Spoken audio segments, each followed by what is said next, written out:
Bapak Ibu yang berbahagia, selanjutnya uraian hikmah Nuzulul Quran dengan tema mewujudkan Al-Quran sebagai rahmat alam semesta diakhiri dengan doa bersama oleh Profesor Dr. Haji Muhammad Quraisy Shihab.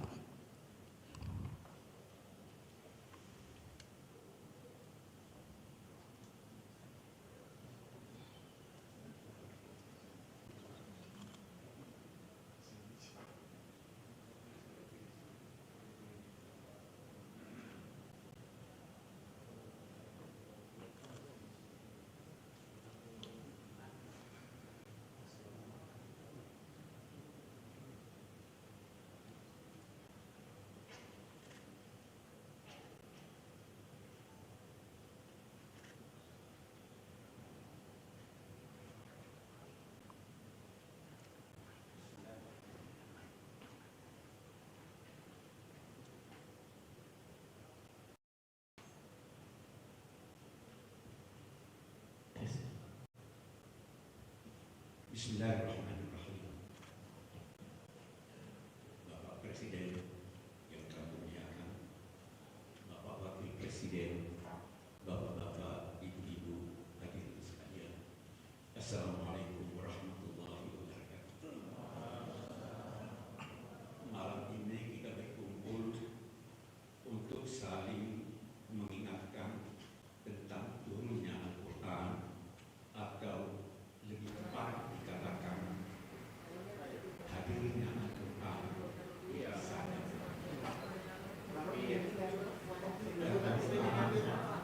Adalah nama bagi jujur yang menyebabkan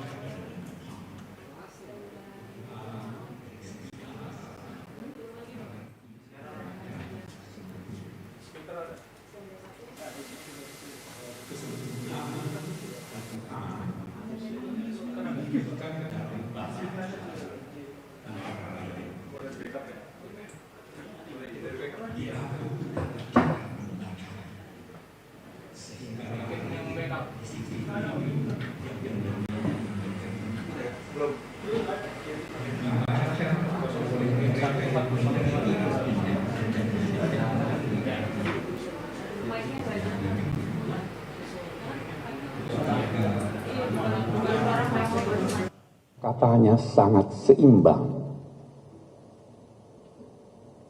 Kata yaum hari terulang 365 kali, sama dengan setahun.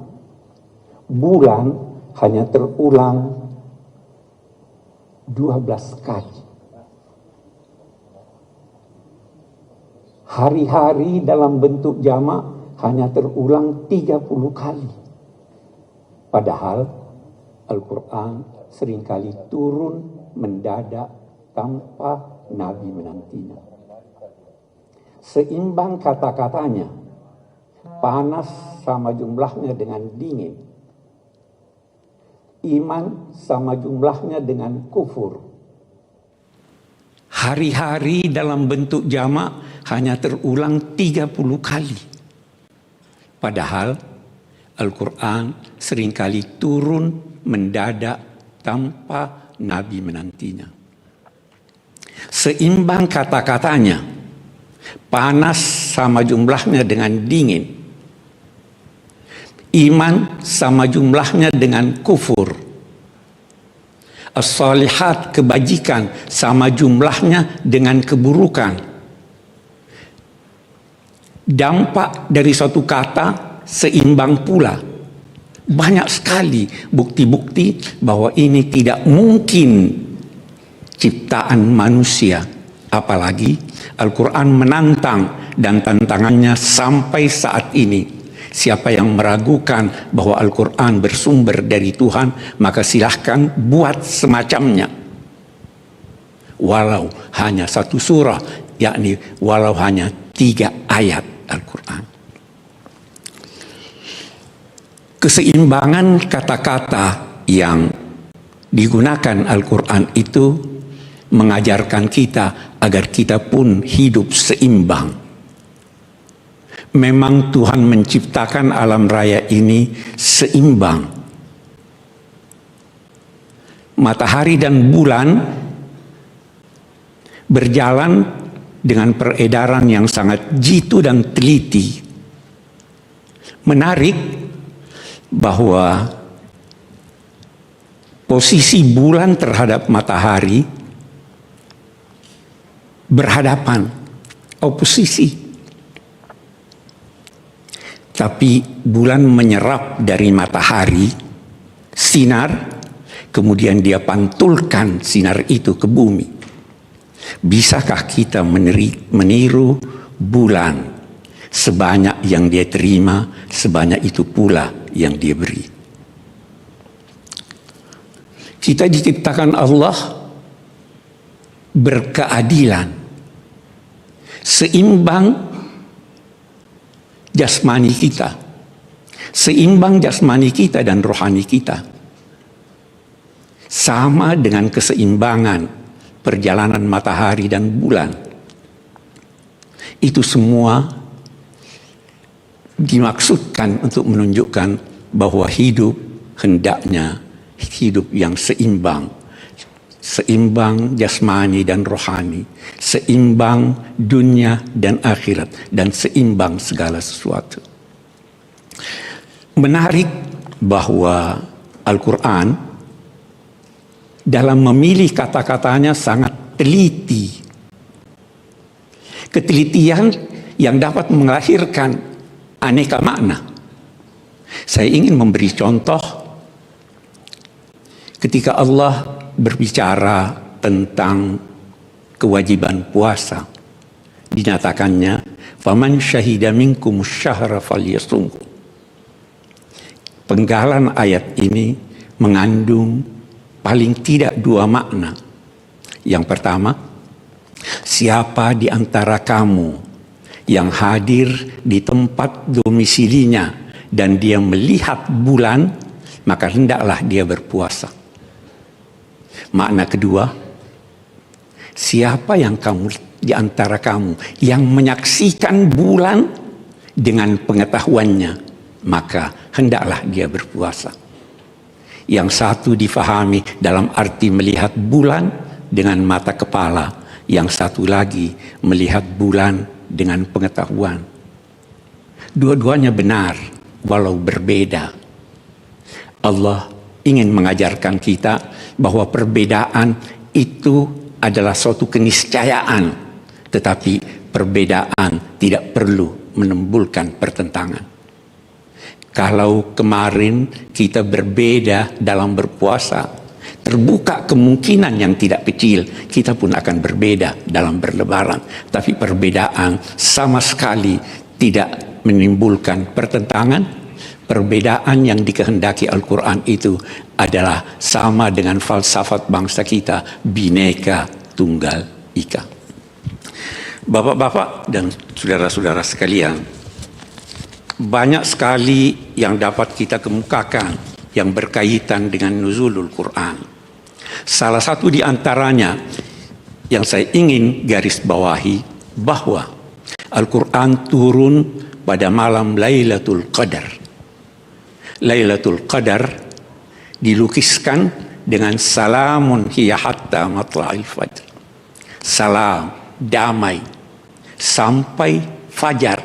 Yang dimaksud dengan fajar adalah fajar kehidupan kita di hari kemudian. Apa artinya kalau damai itu hanya sampai fajar hari ini? Fajar adalah sampai kehidupan kita nanti. Kita ingin mewujudkan Al-Quran, memahaminya, yang mengantar kita kepada kedamaian itu. Al-Quran yang diturunkan itu menjadi pedoman hidup bagi setiap kita, dan dia hendaknya menjadi pangkalan tempat bertolak serta pelabuhan tempat bersau. Al-Quran Al-Karim yang diturunkan ini bertujuan memberi petunjuk untuk umat manusia.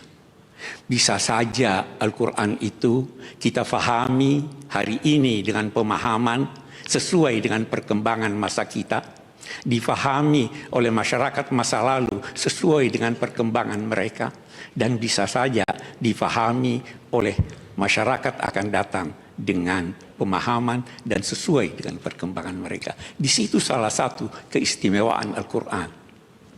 Bapak-bapak, ibu-ibu, dan saudara-saudara sekalian, kemudian izinkan saya menggarisbawahi tentang makna salam, damai itu. Allah Subhanahu wa Ta'ala mewajibkan kita mewujudkan kedamaian. Kedamaian bermula dari jiwa kita. Kedamaian yang dari jiwa ini keluar ke tengah masyarakat kita, ke tengah masyarakat dunia. Kedamaian adalah dambaan semua manusia, dambaan semua agama. Sedemikian penting kedamaian ini sampai-sampai Al-Quran menyatakan apabila musuh mengajak kamu untuk berdamai, maka terimalah perdamaian itu. Kalau kamu khawatir mereka menipu kamu, maka jangan hiraukan, Allah akan bersama kamu. Itu tanda bahwa kedamaian, perdamaian adalah dambaan Al-Quran. Dan itu sebabnya dia diturunkan pada malam Lailatul Qadar yang penuh dengan kedamaian itu. Kedamaian adalah perantara antara cinta dan benci. Dia bukan cinta, tapi bukan benci. Karena itu ucapan salam hendaknya diberikan, sabda Nabi, kepada yang Anda kenal maupun tidak kenal. Karena semua membutuhkan kedamaian, semua membutuhkan kasih sayang. Bahkan menurut Al-Quran, yang berbuat jahil terhadap Anda, ucapkan padanya salama. Idza khatabahumul jahiluna qalu salama. Damai adalah bandaan. Menarik bahwa oleh Al-Quran dinyatakan yahdi bihillahu manittaba'a ridwanahu subulas salam wa yahdihim ila siratim mustaqim. Melalui Al-Quran Allah memberi petunjuk ke jalan-jalan kedamaian. Jalan kedamaian banyak. Lalu dari jalan-jalan kedamaian itu semua diantar menuju as-siratal mustaqim, jalan lebar yang luas. Kita bisa berkelompok-kelompok. Allah tidak melarang kita berkelompok. Yang dilarangnya berkelompok dan berpecah belah. Wala takunu kalladzina tafarraqu wakhtalafu. Kelompok-kelompok bisa melahirkan perlombaan. Allah menjanjikan yang mengikuti jalan-jalan kedamaian akan diantar oleh Allah menuju as-siratal mustaqim. Siratal mustaqim itu adalah jalan lebar yang lurus. Jalan tol. Kalau Anda mengikuti jalan damai, Anda diantar Tuhan ke jalan tol, jalan bebas hambatan, jalan yang lebar. Semua dapat berjalan di sana tanpa senggol menyenggol, karena semua bertujuan yang sama. Itu Al-Quran yang diajarkan dan diperintahkan kepada kita untuk melaksanakan tuntunan-tuntunannya. Bapak-bapak, ibu-ibu, dan saudara-saudara sekalian, kita dalam hidup ini pasti mengalami pasang surut. Pasti ada ujian-ujian yang kita hadapi. Ujian itu berat. Bapak Presiden, semakin tinggi kedudukan seseorang, semakin berat ujiannya. Nabi dan Rasul adalah yang paling berat ujiannya. Sampai-sampai Al-Quran menyatakan, Afahasibtum an tadkhulul jannah wa lam ya'tikum mathalul ladzina khalaw min qablikum massathumul ba'sa'u wad-dharra'u wa zulzilu hatta yaqula ar-rasulu wal ladzina amanu ma'ahu mata nasrullah. Apakah kamu mengira kamu akan masuk surga tanpa diuji? Pasti ada ujian. Rasul-rasul dan umat-umat beriman sebelum ini telah digoncang, diuji dengan berbagai ujian. Sampai-sampai Rasul berdoa pada Tuhan, "Ya Allah, kapan datangnya kemenangan ini?" Yakinlah bahwa kemenangan pasti datang. Kita hidup dengan ujian. Demikian tuntunan Al-Quran. Hadirin sekalian, dalam konteks perbedaan itu, pasti dalam perbedaan dituntut pengorbanan. Rasul Shallallahu Alaihi Wasallam dalam perjanjian Hudaybiyah, demi mencapai perdamaian, beliau bersedia menghapus 7 kata dari rencana naskah perjanjian. 7 kata yang sangat penting. Bismillahirrahmanirrahim. Oleh kaum musyrik, hapus ini. Kami tidak kenal Ar-Rahman dan Rahim. Muhammad Rasulullah, kami tidak akui engkau Rasulullah. Rasul bersedia menghapus 7 kata itu. 7 kata yang serupa itulah yang pernah dihapus oleh pendiri bangsa ini dari naskah Piagam Jakarta. Melaksanakan syariat Islam bagi pemeluk-pemeluknya. Kita hapus demi perdamaian. Kita hapus demi persatuan. Itulah tuntunan Al-Quran yang diajarkan kepada kita. Bapak-bapak, ibu-ibu, dan saudara-saudara sekalian, kalau kita berkata perdamaian, perlu diingat bahwa kita ingin damai, tapi kita tidak ingin mengorbankan keadilan. Kita ingin damai, tetapi keadilan pun hendaknya kita tegakkan. Dan ketika menegakkan keadilan, Al-Quran berpesan, jangan sampai kebencianmu kepada satu kaum menjadikan engkau tidak berlaku adil. Bapak-bapak, ibu-ibu, saudara-saudara sekalian, banyak definisi keadilan. Menempatkan segala sesuatu pada tempatnya. Memberikan pemilik hak-haknya dengan cara yang terbaik dan tercepat. Dan ada lagi satu, ketika Plato berdiskusi dengan filosof-filosof pada masanya, ada yang memberi definisi keadilan. Katanya, keadilan adalah keberpihakan kepada yang kuat. Plato tidak setuju. Tapi sebahagian ulama Islam setuju. Hanya bapak-bapak, ibu-ibu sekalian, persetujuannya dikaitkan dengan sambutan Sayyidina Abu Bakar waktu pelantikan beliau sebagai pemimpin umat Islam. Sambutannya berkata demikian. Singkatnya, saya bukan orang yang terbaik di antara kamu. Kalau saya benar, bantu saya. Kalau saya keliru, luruskan saya. Baru dia katakan, yang kuat di antara kamu lemah di sisiku, sampai aku mencabut hak orang lain yang diambilnya. Yang lemah kuat di sisiku, sampai aku mengembalikan haknya kepadanya yang diambil oleh yang kamu namai kuat. Bapak Presiden, kalau ini kita terapkan, keadilan dan kedamaian akan tercapai.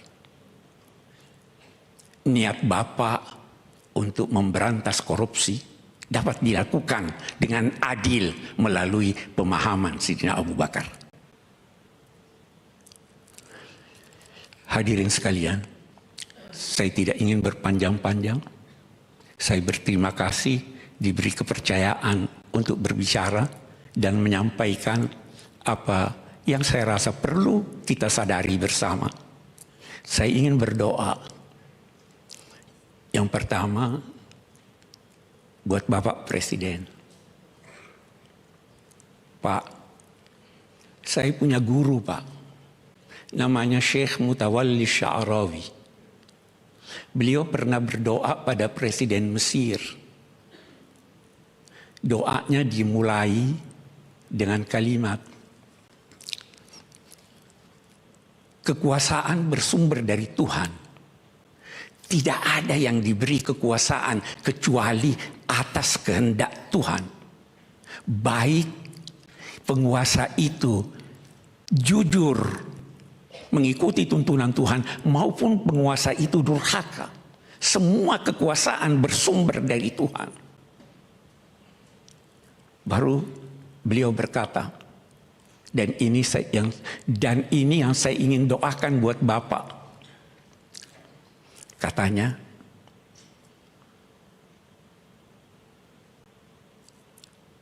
saya tidak tahu, boleh jadi kita tidak akan bertemu lagi. Saya hanya bisa berdoa kalau yang mulia adalah takdir kami rakyat, dalam arti Tuhan mentakdirkan yang mulia untuk melakukan kegiatan yang mensejahterakan rakyat. Maka kami berdoa semoga kami dapat membantu Bapak. Tapi kalau Bapak, kalau yang mulia katanya adalah menjabat jabatan ini karena takdir yang mulia untuk membantu menegakkan keadilan dan perdamaian, maka kami akan berdoa semoga yang mulia dibantu Tuhan dan kami akan ikut membantu. Itu doa kami kepada Bapak. Dan Bapak-bapak sekalian, mari kita berdoa bersama doa yang singkat yang diajarkan oleh Nabi, yang dibaca oleh Nabi setiap habis salat. Allahumma antas salam wa minkas salam wa ilaika ya'udus salam ahyina rabbana bis salam wa adkhilna al jannata daraka daras salam. Ya Allah, Engkaulah yang maha damai, darimu bersumber kedamaian, kepadamu kembali kedamaian. Ya Allah, hidupkanlah kami dalam kedamaian dan masukkanlah kami kelak di surgamu, surga yang penuh dengan kedamaian. Wahai Tuhan, penyandang kemuliaan dan keagungan. Amin, amin, amin. Ya Rabbal Alamin. Wassalamualaikum warahmatullahi wabarakatuh.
Bapak Ibu yang kami muliakan, selanjutnya marilah kita simak bersama sambutan Presiden Republik Indonesia Bapak Prabowo Subianto.